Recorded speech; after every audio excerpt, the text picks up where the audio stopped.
A little confused about acupressure points and what they actually are? Let me explain that to you a little bit. My name is Mark Brinson. I'm a doctor of Oriental medicine, physical medicine, and human performance specialist.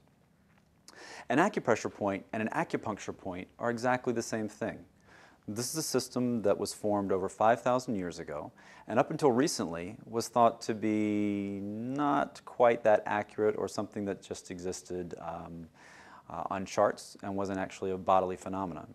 There was a study done in the early 90s in Yale University, though, that proved otherwise. They found that not only were all 361 of these points detectable electronically, but also that the channels that they flowed in, the 12 different channels, have a pulse of energy that flows through them about every 15 minutes. Though it's subtle, it's there. It's like it's running along a train track, along all these channels through the body. Very measurable. Now, the odd thing is that it's exactly the way that they said it was in texts that are 2,000 years old. How they detected that back then, no one really knows. When stimulating an acupressure point, there's a couple different ways that you can do it. You can, of course, if you're qualified, you could use a needle to do acupuncture, all right?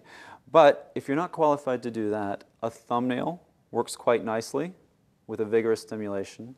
Just a fingertip works. You could use the head of an eraser as well, or you could use some other tool. I would go a little less sharp unless you're going to be very, very specific with the point. Which brings up another issue, being specific. Whenever you're looking at the charts and when you're looking at the description of it, make sure that you're extremely specific with where you're pressing, because that's going to make all the difference in the world to the efficacy of your treatment, whether you get results immediately, in 10 minutes, or in 2 hours. Can be the difference between almost the head of a nickel, left, right, up, or down.